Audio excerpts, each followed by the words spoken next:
सन 1600 के दौरान जब ईस्ट इंडिया नाम की कंपनी ने मलिका एलिज़ाबेथ से हिंदुस्तान में तिजारत का परवाना हासिल किया, तब किसी ने सोचा भी नहीं था कि ये कंपनी एक मुख्तसर से अरसे में दुनिया की सबसे बड़ी इक्तिसादी कुव्वत और मालदार सल्तनत हिंदुस्तान पर कब्जा कर लेगी।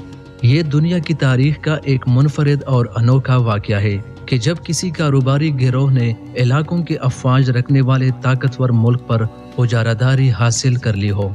लेकिन हिंदुस्तान पर कब्जे के इस सफर के दौरान एक मोड़ पर अंग्रेजों को ऐसी शर्मनाक शिकस्त का सामना करना पड़ा था कि जिसने कंपनी का वजूद ही खतरे में डाल दिया था।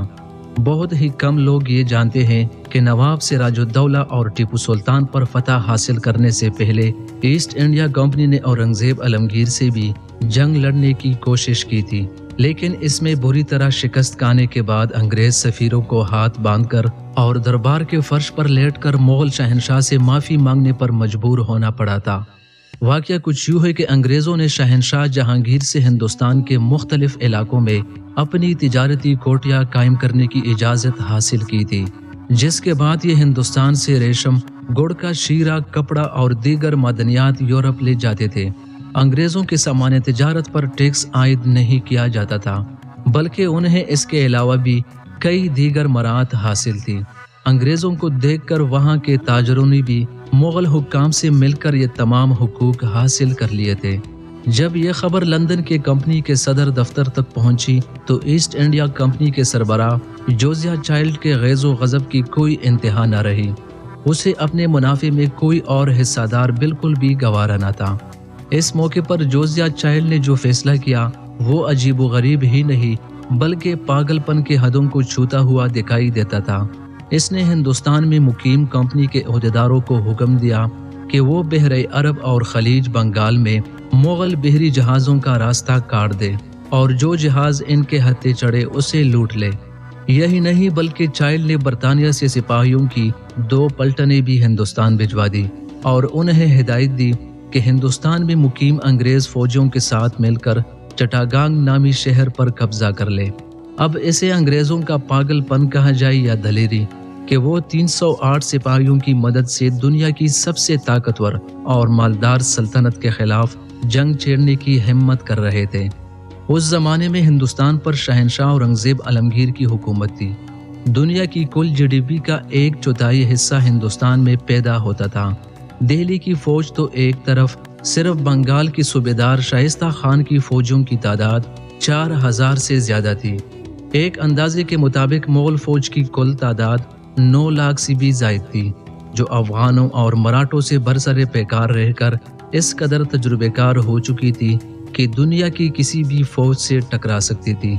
इन तमाम बातों से कतई नजर कंपनी में तैनात सिपाहियों ने मुगलों के चंद बहरी जहाज लूट लिए, जिसके जवाब में मुगलों के सियाफाम अमीरुल बहर सैयद याकूत ने एक ताकतवर बहरी बेड़े की मदद से बम्बई का मुहासिरा कर लिया।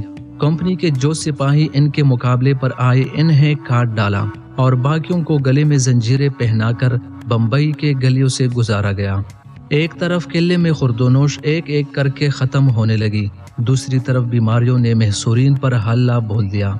किले में बंद अंग्रेज एक एक करके मौत का शिकार बनने लगे। दूसरी तरफ बंगाल के सूबेदार शाइस्ता खान के दस्तों ने हगली के मुकाम पर इंडिया कंपनी के किले को घेरे में ले रखा था। बंगाल का मुहासरा तो जल्द खत्म हो गया और अंग्रेजों ने हथियार डाल दिए, जबकि बंबई में यह सिलसिला 15 माह तक चलता रहा। आखिरकार अंग्रेजों की हिम्मत जवाब दे गई और उन्होंने अपने 2 सफीर शहनशाह औरंगजेब आलमगीर के दरबार में भिजवा दिए ताकि वो शिकस्त की शराइत तय कर सके। इन सफीरों के नाम जॉर्ज वेल्डन और इब्राहिम नवार थे। ये कई माह कोशिशों के बाद आखिरकार मुगल शहनशाह औरंगजेब आलमगीर के दरबार तक रसाई हासिल करने में कामयाब हुए। ये दोनों इस हाल में पेश हुए कि दोनों के हाथ मुजरिमों के मानंद बंधे हुए थे, सर सीने पर झुके हुए थे और हुलिया ऐसा था कि किसी मुल्क के सिफारती नुमाइंदों की बजाय बेकारी मालूम होते थे। जब ये मुगल शहनशाह के तख्त के करीब पहुंचे तो इन्हें हुक्म हुआ कि वो फर्श पर लेट जाए। सख्त गिर बादशाह ने इन्हें सख्त डांट पिलाई और फिर इनसे पूछा कि वो क्या चाहते हैं। दोनों ने पहले तो गिड़गिड़ा कर ईस्ट इंडिया कंपनी के जराइम का इतराफ किया اور پھر معافی کی درخواست کی۔ ان کی عرض اس شرط پر قبول ہوئی کہ انگریز مغلوں سے جنگ لڑنے کا 1.5 لاکھ روپے ہرجانہ ادا کریں گے، آئندہ فرمانبرداری کا وعدہ کرے اور ایسٹ انڈیا کمپنی کا صدر جوسیا چائلڈ دوبارہ کبھی ہندوستان کا رخ نہ کرے۔ یہ تمام شرائط تسلیم کرنے کے بعد ہی بمبئی کا سخت ترین محاصرہ ختم ہوا، لیکن اس محاصرے کے اختتام تک بمبئی کی کل آبادی صرف 60 افراد سے زیادہ باقی نہ بچی تھی، کیونکہ باقی تمام لوگ تلوار اور طاعون کے نظر ہو چکے تھے۔ آنے والے برسوں میں ایسٹ انڈیا کمپنی نے ہر ممکن کوشش کی کہ اس ذلت امیز جنگ کے واقعات کو انگلستان کی عوام تک نہ پہنچنے دیا جائے۔ چنانچہ کمپنی کے پادری جان ہیرنگٹن سے کتاب لکھوائی گئی جسے جنگ چائلڈ کا نام دیا جاتا ہے۔ پادری ہیرنگٹن نے اس کتاب میں جگہ جگہ انگریزوں کے بہادری سے لڑنے کے احوال بیان کیے اور یہ بتایا کہ کس طرح انگریزوں نے خود سے 10 گنا بڑے دشمن کا ڈٹ کر مقابلہ کیا۔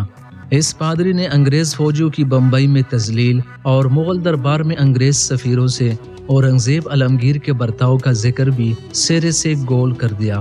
اس واقعے کے کم و بیش 150 سال بعد چشم فلک نے وہ منظر بھی دیکھا کہ جب ہندوستان کے آخری فرمانروا بہادر شاہ ظفر اور ان کے شہزادوں کے ساتھ بھی انگریزوں نے وہی سلوک روا کیا جو اورنگزیب نے کمپنی کے عہدیداروں کے ساتھ برتاؤ کیا تھا، یعنی انہیں زنجیریں پہنا کر دہلی کے گلیوں میں رسوا کیا گیا۔ یہاں ایک دلچسپ سوال یہ بھی اٹھتا ہے کہ اگر اورنگزیب عالمگیر انگریزوں کو معافی نہ دیتے اور انہیں ہندوستان سے نکال باہر کرتے تو شاید آج برصغیر پاک و ہند کی تاریخ یکسر مختلف ہوتی۔ تو دوستو، یہ تھی کچھ مختصر سی معلومات۔ ویڈیو کو لائک، چینل کو سبسکرائب کرنا مت بھولیے اور ساتھ میں لگے بیل آئیکن کو بھی پریس کریں۔ ملتے ہیں کسی نئی ویڈیو میں، تب تک کے لیے اللہ حافظ۔